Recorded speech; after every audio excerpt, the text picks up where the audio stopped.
ஜெய் சாய்ராம். சாய் ஷர்மி. சாயி சச்சரித்திரம். அத்தியாயம் 2.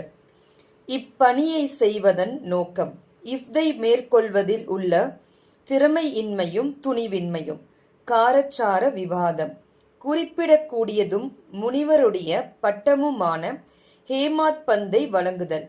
குருவின் அவசியம். தம்முடைய மராத்தி மூல நூலின் கடைசி அத்தியாயத்தில் இப்பணியை செய்வதற்கு அடிக்கோலிய காரணங்கள், இதை படிப்பதற்கு தகுதி உடையவர்கள் முதலிய வேறு பல அம்சங்களையும் எடுத்து சொன்னார். இந்த அத்தியாயத்திலும் அதையே குறிப்பிடத் தொடங்குகிறார்.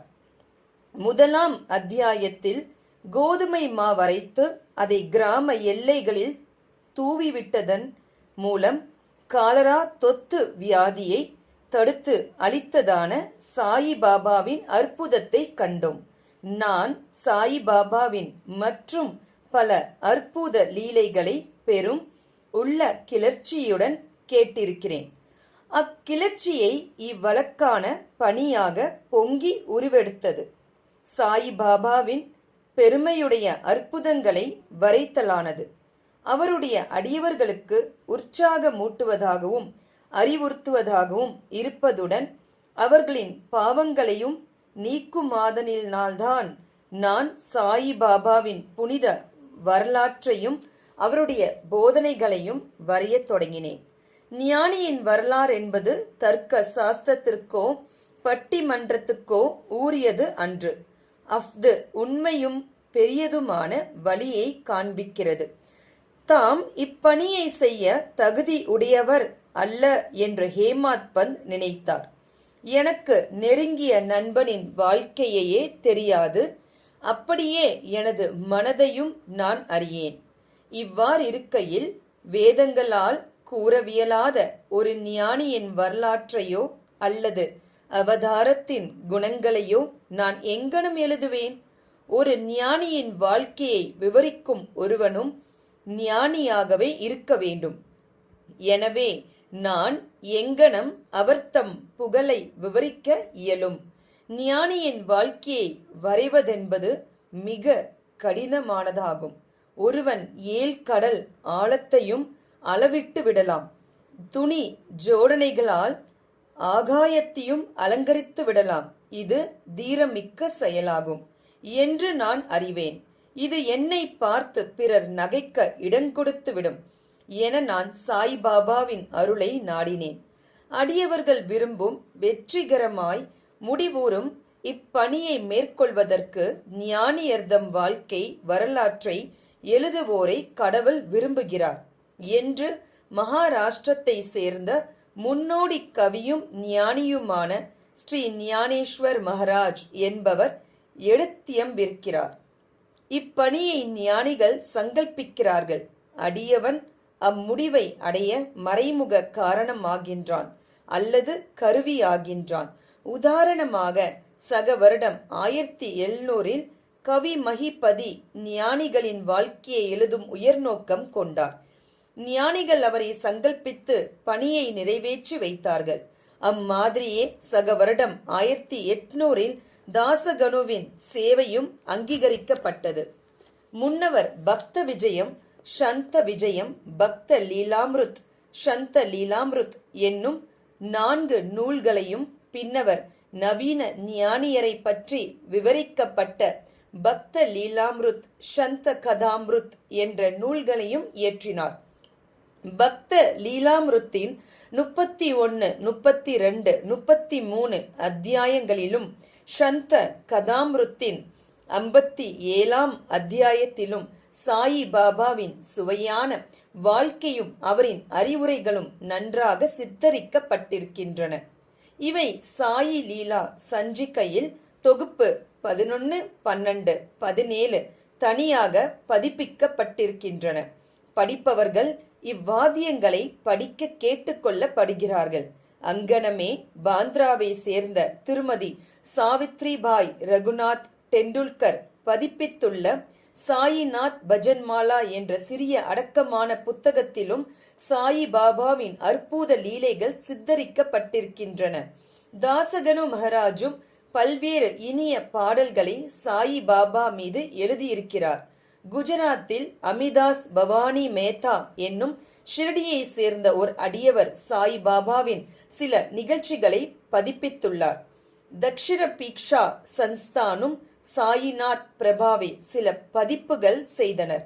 இவ்வாறு சாயி பாபாவை பற்றி பல நூல்கள் இருக்கும்போது இந்த சச்சரித்தம் ஏன் எழுதப்பட வேண்டும், அதற்கான தேவை என்ன என்றும் எதிர்ப்பு கேள்விகள் வருகின்றன. விடை தெளிவானதும் எளியதுமாகும். அகன்று ஆழ்ந்த எல்லையற்ற ஒரு பெருங்கடல் போன்ற சாயி பாபாவின் வரலாறு உள்ளது. அனைவரும் அதனுள் ஆழ்ந்து மூழ்கி விலைமதிப்பற்ற ஞானம் பக்தி என்ற முத்துக்களை எடுக்கலாம். நல்லுணர்வில் ஊறிக்கிடக்கும் மக்களுக்கு அவற்றை கொடுக்கலாம். சாயி பாபாவின் கதைகள், சிறு கதைகள், அறிவுரைகள் ஆகியவை மிகவும் அற்புதமானவை. இவ்வுலக வாழ்க்கையினுடைய துன்பம் பெருஞ்சுமைகளை சுமந்து கொண்டிருப்பவர்கள், கவலையால் பிடிக்கப்பட்டோர்கள் ஆகியவர்களுக்கு மன அமைதியையும் மகிழ்ச்சியையும் அவை அளிக்கின்றன. வேத அறிவையோத்த விறுவிறுப்புள்ளதும் அறிவூட்டுவதுமான சாய் பாபாவின் இப்போதனைகள் எல்லாம் கேட்கப்பட்டு நற்சிந்தனை செய்யப்பட்டால் அடியவர்கள் கோரும் பிரம்மத்துடன் ஐக்கியமாதல், அஷ்டாங்க யோகம், தியான பேரின்பம் முதலியவற்றை பெறுவார். எனவே இந்நிகழ்ச்சிகளை பொறுக்கி எடுக்க எண்ணம் கொண்டேன். அதுவே எனது சிறந்த வழிபாடாகும் என்பதாலின்தான் சாயி பாபாவின் தரிசனத்துக்காக கொடுத்து வைக்காத வெளிய ஆத்மாக்களின் கண்களுக்கு இந்நிகழ்ச்சி தொகுப்புகள் பேரு உகையாக இருக்கும். எனவே நான் சாயி பாபாவின் போதனைகளையும் இயற்கையானதும் எல்லையற்றதுமான தன்னுணர்வு கருத்துகளையும் சேகரிக்க முற்பட்டேன். இப்பணியில் பாபாவே என் உள்ளுணர்வை கிளப்பிவிட்டார். உண்மையில் என்னுடைய அகங்காரத்தை அவர்தம் பாதத்தடியில் சமர்ப்பித்து இம்மை மறுமை இரண்டிலும் என்னை பூரண சந்தோஷமாக்குவார் என்று எண்ணினேன். இப்பணிக்கு நானே எனக்கு அனுமதி அளிக்கும்படி சாயி பாபாவை கேட்க முடியவில்லை. பாபாவின் நெருங்கிய அடியவரான மாதவ்ராவ் தேஷ்பாண்டே என்ற ஷாமாவிடம் பாபாவிடம் எனக்காக கேட்கும்படி வேண்டிக் கொண்டேன். அவர் எனது எண்ணத்திற்காக பாபாவிடம் வாதாடினார். இந்த அண்ணா சாஹிப் தங்கள் வரலாற்றை எழுத விரும்புகிறார். நான் ஒரு ஏழை ஃபக்கீரி என்று கூறாதீர்கள். ஆயின் நீங்கள் சம்மதித்து அவருக்கு உதவி அளிப்பதாக கூறினால் அவர் எழுதுவார். அன்றி தங்கள் திருவடி கருணையே இப்பணியை நிறைவேற்றிவிடும். தங்கள் அருள் துணையின்றி எதுவும் வெற்றிகரமாக செய்ய இயலாது. சாயி பாபா இவ்வேண்டுகோளை திரிசெவி மணித்தவுடன் உருகி உதி என்னும் திருநீலத்தை ஆசீர்வதித்து தன்னுடைய வரம் நல்கும் கரத்தை என் தலைமேல் வைத்து இவர் நிகழ்ச்சிகள் அனுபவங்கள் ஆகியவற்றை தொகுத்து குறிப்பெடுத்து வைத்து கொள்ளட்டும். நான் இவருக்கு உதவி செய்வேன். அவர் ஒரு புறக்கருவியே ஆவார். என்னுடைய வரலாற்றை நானே எழுதி என்னுடைய அடியவர்களின் ஆவலை பூர்த்தி செய்ய வேண்டும். அவர் தம் அகங்காரத்தை அறவே களைத்து என் பாதங்களில் சமர்ப்பித்து விடட்டும். வாழ்க்கையில் இங்கனம் செய்பவனுக்கே நான் மிகவும் உதவி புரிகிறேன். என்னுடைய வாழ்க்கை நிகழ்ச்சிகளை பற்றி என்ன, நான் அவருடைய வீட்டில் ஒள்ளும் வகையாலும் ஒவ்வாதே பணிபுரிகிறேன். அவருடைய அகங்காரம் சிறு துளியும் ஏன்றி இராமல் அறவே அளிக்கப்பட்டு விட்டால் நானே அவருட் புகுந்து என் வாழ்க்கை நிகழ்ச்சிகளை எழுதுவேன். அடியவர் தம் உள்ளங்களில் எனது நிகழ்ச்சிகள் அறிவுரைகள் நம்பிக்கையூட்டும். இதில் தன்னை உணரலாம். பேரானந்த பெருநிலையையும் அவர்கள் எளிதில் பெறுவார்கள். ஆயின் ஒருவரது சொந்த கருத்தையே நிலைப்படுத்துதல், மற்றவர் கருத்தை மறுக்க செய்யும் முயற்சிகள், ஒரு பொருளின் நன்மை தீமை இவற்றை பற்றிய விவாதங்கள் இருத்தல் கூடாது என்று பகத்தருளினார். விவாதம் என்னும் சொல்லானது ஹேமாத்பந்த் என்னும் பட்டத்தை நான் பெற்ற நிகழ்ச்சியை விவரிக்க கொடுத்து இருந்த வாக்குறுதியை ஞாபகமூட்டுகிறது. அதையே இப்போது கூறுகிறேன். காக்கா சாஹிப் தீக்ஷித், நானா சாஹிப் சந்தோர்கர் ஆகியவர்களுடன் நான் நெருங்கிய நட்போடிருந்தேன். அவர்கள் என்னை ஷிரடிக்கு போய் பாபாவை தரிசனத்தை பெறும்படி வலியுறுத்தினார்கள். ஆயின் இடையில் கிளம்பிய ஏதோ ஒன்று என்னை ஷிரடிக்கு போக விடாமல் தடுத்தது. லோனாவாலாவில் உள்ள எனது நண்பனின் புதல்வன் காய்ச்சலால் அடைந்தான். எனது நண்பன் வைத்திய முறை மற்றும் வேண்டுதல் முறைகளில் உள்ள எல்லா வழிகளிலும் முயன்றார். ஆயினும் காய்ச்சல் குறையவில்லை. முடிவாக தனது குருவை தன் மகனின் படுக்கைக்கு பக்கத்தில் அமர வைத்தார். இதுவும் கூட பலனளிக்கவில்லை. இதை கேள்வியுற்றதும், என் நண்பனின் பையனை காப்பாற்ற முடியாத குருவால் யாது பயன்? குரு நமக்கு எதையும் செய்ய இயலாதவனால் நான் ஏன் ஷிரடிக்கு போக வேண்டும் என்றவாறு எண்ணமிட்டு எனது ஷிரடி விஜயத்தை ஒத்தி போட்டேன். ஆயின் தடுக்க முடியாதது நிறைவேற்றியே தீர வேண்டும். அஃதேன் விஷயத்தில் பின்வருமாறு நடைபெற்றது. பிராந்திய ஆபீசர் நானா சாஹிப் சந்தோர்கர் பஸ்ஸினுக்கு சுற்றுலா போய்க் கொண்டிருந்தார். தானேவிலிருந்து தாதருக்கு வந்து பஸ்ஸினுக்கு செல்லும் வண்டிக்காக காத்து கொண்டிருந்தார். இடையில் பாந்த்ராவுக்கு செல்லும் ஒரு வண்டி வந்தது. அதில் அவர் ஏறி அமர்ந்து பாந்த்ராவுக்கு வந்து என்னை கூப்பிட்டு அனுப்பினார். நான் ஷிரடி விஜயத்தை கைவிட்டது குறித்து என்னை கடிந்தார். எனது ஷிரடி பயணத்தை பற்றி நானாவின் வாக்குவாதங்கள் திருப்தி அளிக்க கூடியதாகவும் உற்சாகமூட்டுவதாகவும் இருந்தன. எனவே நான் அன்றிரவே ஷிரடியை புறப்பட திட்டமிட்டேன். என்னுடைய சாமான்களை கட்டி முடித்து ஷிரடிக்கு புறப்பட்டேன். தாதருக்கு போய் அங்கிருந்து மன்மாட் போகும் வண்டியை பிடிக்க திட்டமிட்டு தாதருக்கு பயணச்சீட்டு பெற்று வண்டியில் அமர்ந்திருந்தேன். வண்டி புறப்பட இருக்கும் போது ஒரு முஸ்லிம் பெரியவர் விரைவாக எனது பெட்டிக்கு வந்தார். எனது மூட்டை முடிச்சுகளை பார்த்துவிட்டு போகும் இடம் என்ன என்று கேட்டார். நான் எனது திட்டத்தை கூறினேன். பின்னர் அவர் என்னை தாதரில் நிற்காமல் போரி பந்தருக்கே நேராக போகும்படியும், ஏனெனில் மன்மாட் மெயில் தாதரில் நிற்காது என்றும் அறிவுறுத்தினார். இவ்வற்புதம் நிகழ்ந்திராவிடின் ஷிரடிக்கு திட்டமிட்டபடி அடுத்த நாளே போய் சேர்ந்திருப்பேன். பல ஐயங்கள் என்னை கடுமையாக தாக்கி இருக்கக்கூடும். ஆயின் அடுத்த நாள் காலை 9:10 மணிக்குள்ளாகவே ஷிரடியை அடைந்தேன். அங்கே பாப் சாஹிப் எனக்காக காத்து கொண்டிருந்தார். இது 1910 நிகழ்ந்தது. அப்போது யாத்ரீக அடியவர்களுக்கு ஒரே ஒரு தங்குமிடம்தான் இருந்தது. அது சாதேவினருடைய வாதாவாகும். குதிரை வண்டியிலிருந்து இறங்கிய பின்னர் பாபாவின் தரிசனம் பெற ஆவலாய் ஏங்கியிருந்தேன். மசூதியில் இன்று திரும்பி வந்த பெரும் அடியவரான தாத்யா சாஹிப் நூல்கர், சாயி பாபா வாதாவின் மூலையில் இருக்கிறார், முதலில் ஒரு முன்னோடி தரிசனம் செய்துவிட்டு குளித்த பின் சாவகாசமாக பார்க்கலாம் என்று கூறினார். இதை கேட்டவுடனே நான் பாபாவிடம் ஓடி ஒரு சாஷ்டாங்க நமஸ்காரம் செய்தேன். எனது மகிழ்ச்சிக்கு எல்லை இல்லை.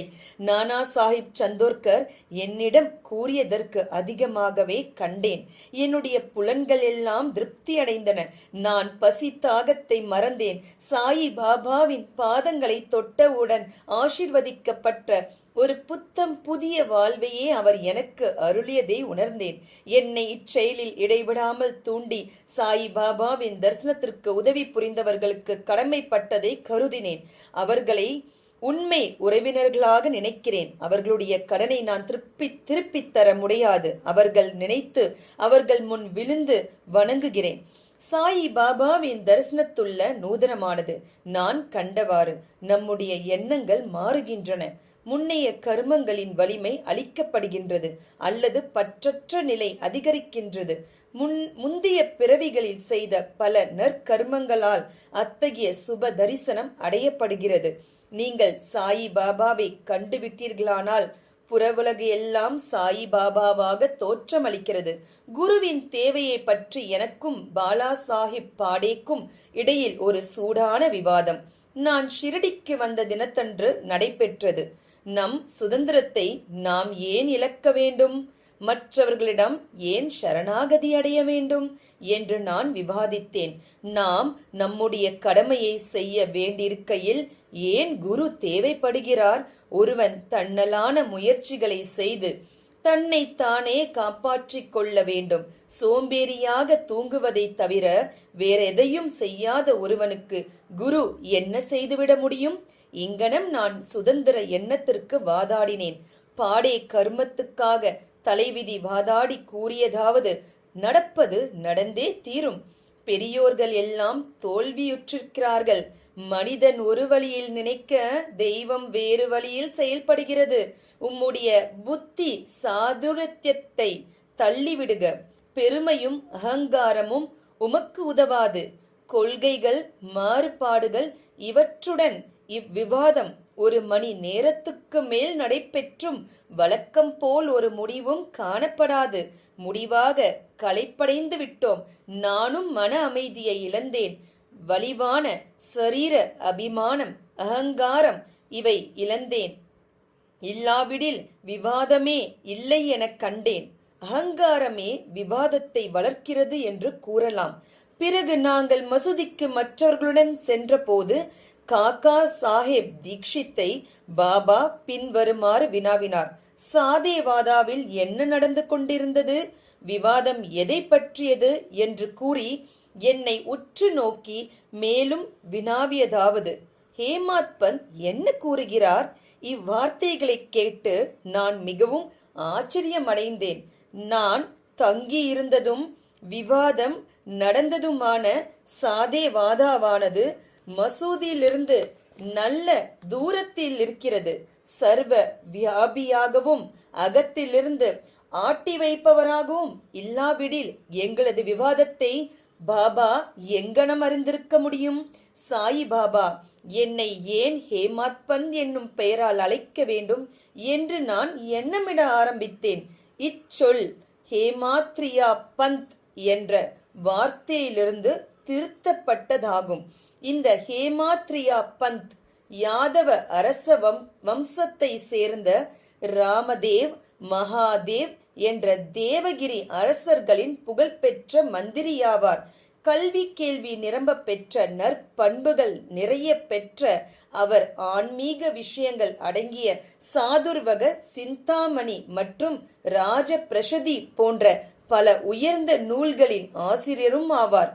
கணக்கு பேரேடுகளிலும் புதிய முறைகளை கண்டுபிடித்து புகுத்தியவரும் மற்றும் மராத்திய சுருக்கெழுத்தின் கர்த்தாவும் ஆவார். ஆனால் நான் முற்றிலும் மாறுபட்டவன், அறிவற்ற ஓட்டமற்ற நடுத்தர எண்ணத்தோன். எனவே அந்த பட்டம் எனக்கு எதற்காக சூட்டப்பட்டது என்பது விளங்கவில்லை. ஆனாலும் அதை குறித்து தீவிரமாக சிந்தித்து அது என் அகங்காரத்தை அழித்து பணிவாகவும் அடக்கமுடனும் இருக்க வேண்டும் என்பதற்காகவே அளிக்கப்பட்டது என நினைத்தேன்.